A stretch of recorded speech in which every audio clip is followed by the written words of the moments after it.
Welcome to this tutorial. My name is Xander. Now this tutorial is part of our Express.js Prisma ORM Query Fundamentals course. You can access this course playlist available for free on YouTube.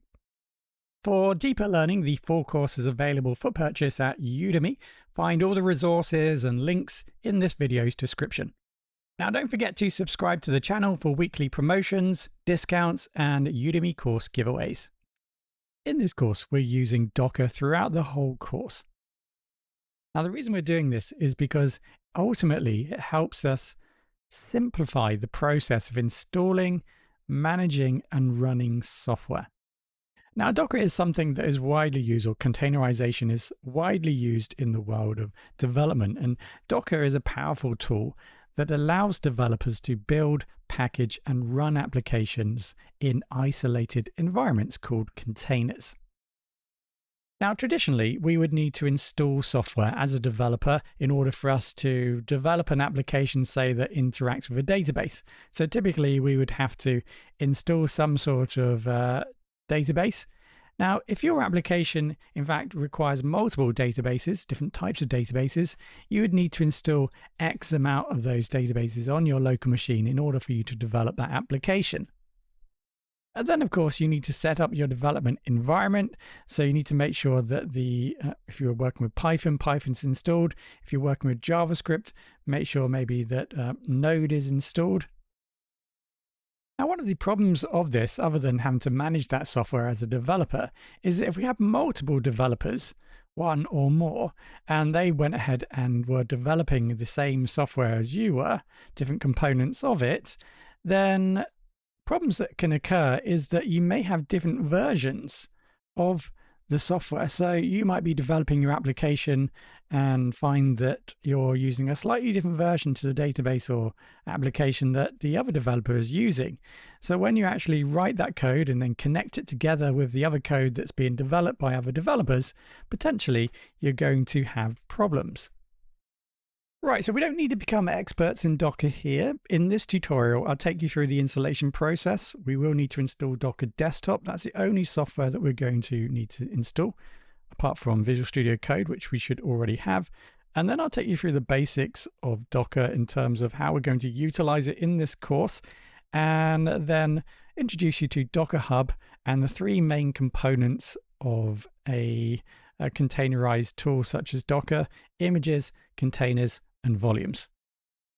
Right, so Docker is an open source, so it's free, so we can freely use this software. It's a tool for developing, shipping, and running applications inside of containers. So in comparison to the setup where we have to manually install the software, and then it's very hard and difficult to then update potentially, or to ensure or track the versions of the software that we're using, here on our local machine, we can install Docker Desktop. That will install all the Docker tools we need to run containers. And within these containers, that's where our software, that's where our application will reside. Now, the beauty of using containers to store and manage applications is it's going to make it a whole lot easier for us to create the application, manage that application, and of course then share that application to ensure that everyone is working with the exact same application, the exact same version and dependencies, ensuring consistency throughout the development process. Okay, so everything starts from an image. So a Docker image, think of it as a blueprint or a template that defines everything you need to run an application. That includes the operating system, application code, any dependencies, Python, MySQL, and so on, and configuration files. I've always likened it to like a frozen pizza. A frozen pizza has all the components it needs, but of course we need to quickly cook it in order to make that pizza. And that's very much like an image. The image has everything ready to go to run the software that we need, but we just need to warm it up, i.e. we need to convert that into a container so that we can then run that application. So where do these images come from? Let's imagine we wanted to run a Postgres database. Well, here we have Docker Hub. So here on Docker Hub, we can access and search for software we want to containerize, run in containers. And you can see here, this is a Postgres database. That's what we're going to be using in this course. And we're provided here with a set of different downloads. We can download different versions of Postgres as images, but this is where the image starts. So this is an official image. Always try and make sure you download official images. This is going to be the starting point in our journey. We're going to download this image, and then we can turn this image then into a running container and actually run the Postgres database within a container. Now, in order to manage these images, we are going to need some software. That's going to be Docker Desktop. So I'll take you through that installation process shortly. But the whole point of Docker Desktop is it provides us an easy to use interface to allow us to manage our images and containers. So our image starts from Docker Hub. We download that onto Docker Desktop. And then from that, we can then go ahead and create our container. So a Docker container is a running instance of an image. It's like installing the software, but inside of this container. So containers are isolated environments, so they run separately from our host system. So using this type of process will allow us to easily manage our applications on our system while we're developing. We have easy access to starting, stopping these software, these services. We can easily update them, change them. The whole process becomes a whole lot easier. Right, so let's get Docker Desktop installed. Docker Desktop install. So install Docker Desktop. So we're looking for Docker Desktop. Here we go. www.docker.com products Docker Desktop. That looks good. Okay, so from here, we are asked to choose our plan. We don't need to do that. So from products, let's just go to Docker Desktop. That is the same page. A bit further down, we've got the option here to download Docker Desktop. Apologies. Right, so you can see we can download Docker for Linux, Windows, and Mac. So just choose the version, go ahead and download. In actual fact, there's no installation guide here. You just press next, next, next until you get to the end of the installation guide. There are no special settings that you need to apply at this point. Right, so once Docker has been installed, open it up and take a look at the interface. So this is really simple.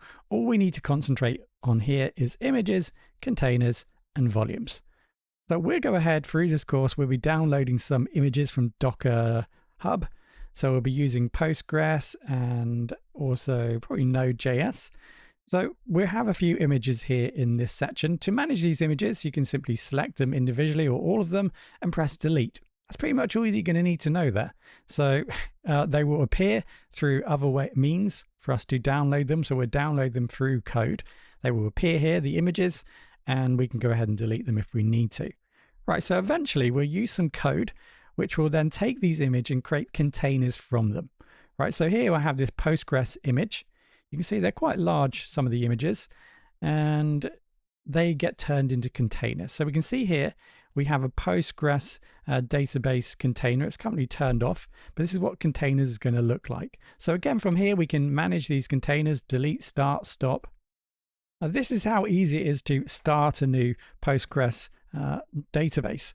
So the other method, of course, is to actually install Postgres on our system and manage it through that means. But here we have the capabilities of starting, stopping, updating, changing to different versions of Postgres very easily in comparison to having to install manually.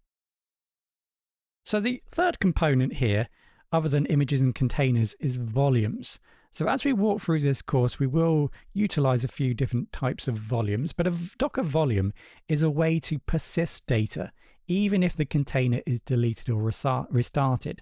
So by default, when we can create a container from an image, we don't have any capabilities of saving it or saving new data that we create in that container unless we create some sort of volume, some persistent storage.